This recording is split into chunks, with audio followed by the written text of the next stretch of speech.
vous aimiez la nourriture solide ou que vous soyez friand des petits fours, la nourriture jonche notre quotidien.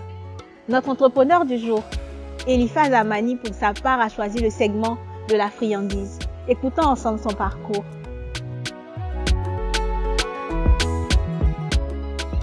Bonsoir d'abord, Eliphaz Amani, jeune ivoirienne, étudiante au management des organisations, conceptrice, promoteur de la gourmandise d'Adassa.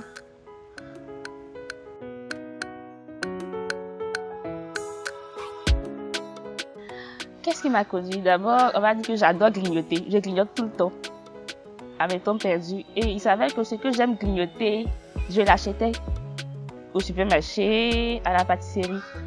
Et je me suis dit, mais pourquoi ne pas apprendre ça moi-même? Puisque souvent, quand je rentre les soirs, c'est ce que j'ai envie de manger. Et j'ai commencé à apprendre les gâteaux.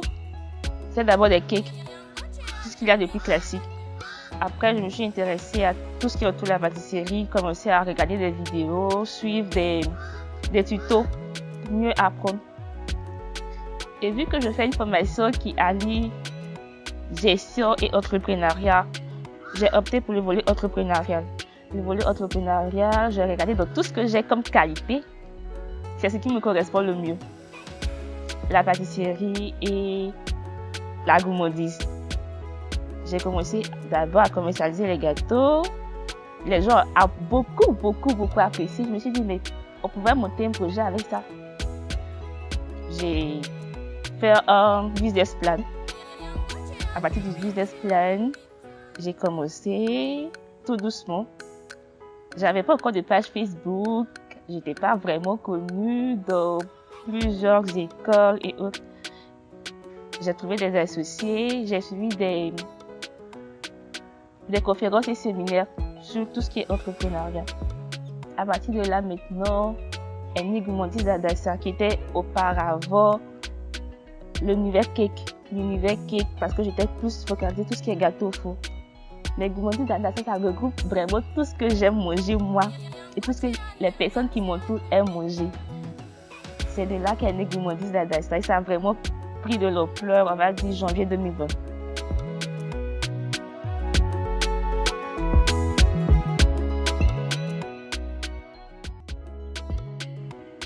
On dira que j'en ai deux. Le premier, c'est faire comprendre aux jeunes qui nous entourent, aux personnes qui m'entourent par exemple, que jeunesse ne veut pas forcément dire manque d'expérience. Je suis jeune, mais j'ai de l'expérience dans ce que je fais. C'est ça l'aide numéro 1, de faire comprendre à ceux qui m'entourent, surtout des personnes un peu plus âgées ou des personnes dans l'univers entrepreneurial, les entreprises, que je suis jeune, mais j'ai beaucoup plus peut-être d'expérience que ces personnes qui sont en guillemets plus âgées que moi. Challenge numéro 2, on va dire avoir un site précis, dans un quartier précis. Ça demande beaucoup de temps, donc c'est un énorme challenge pour moi.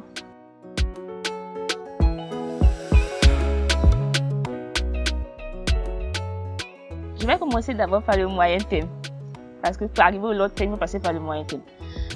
À moyen terme, on dira que la gourmandise d'Adassa a pour objectif d'avoir un local, un site dans plusieurs quartiers d'Abidjan et s'étendre aux autres villes de la Côte d'Ivoire. À long terme, c'est un projet assez énorme, mais nous voulons racheter la plupart des pâtisseries qui sont connues, mais qui ne sont pas toutes ivoiriennes. Parce que nous disons que on consomme étranger et c'est pas normal. On voudrait rendre la gourmandise et la restauration ivoirienne avec une touche de Côte d'Ivoire.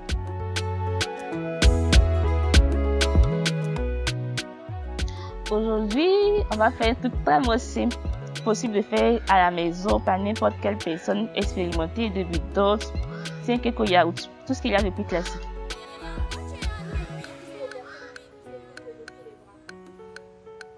Je dirais que l'entrepreneuriat n'a rien de facile.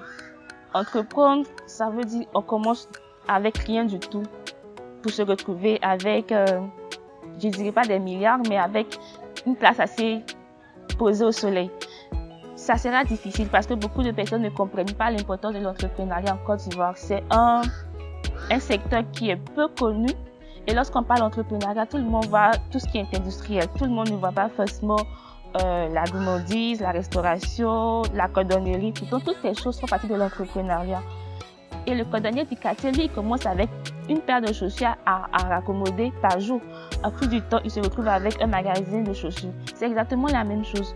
Lorsqu'on entreprend, on part de nulle part. Parfois, on commence avec 5, avec 50. Je ne dis pas que tout le monde a commencé avec ça. Mais lorsque vous voulez entreprendre, dites-vous que vous ne serez jamais compris par ceux qui vous entourent. Ils vous diront que vous faites toujours le mauvais choix.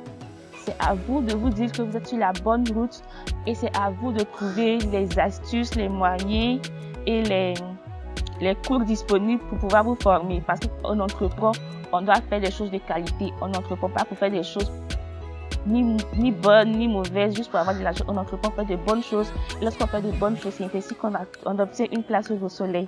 Pour une personne qui veut entreprendre, commence d'abord par savoir ce que tu aimes. Qu'est-ce qui te rend spécial? Qu'est-ce qui fait de toi une personne différente?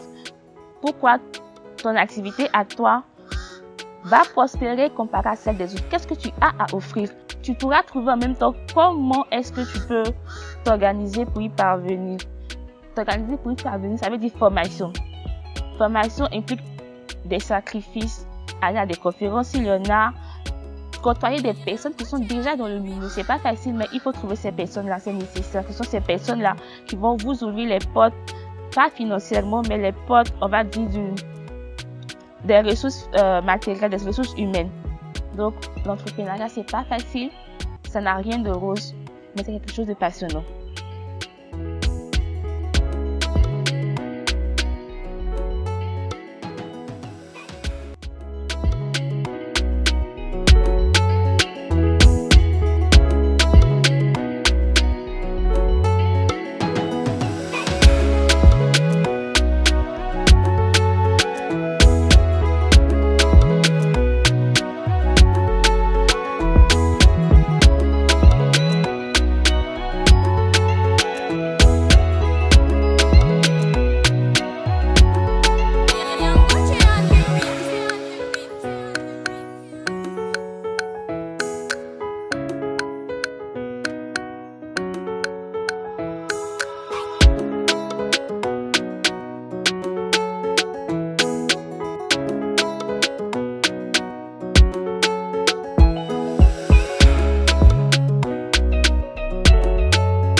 Pour l'opinion publique, la gourmandise est un vilain défaut. Mais pour Guy de Maupassant, de toutes les passions, la seule qui paraît être respectable, c'est la gourmandise. Que vous soyez de l'avis des uns ou de l'avis des autres, il est indéniable que manger c'est de l'art. Merci d'avoir suivi Eliphaz Avani et à très bientôt.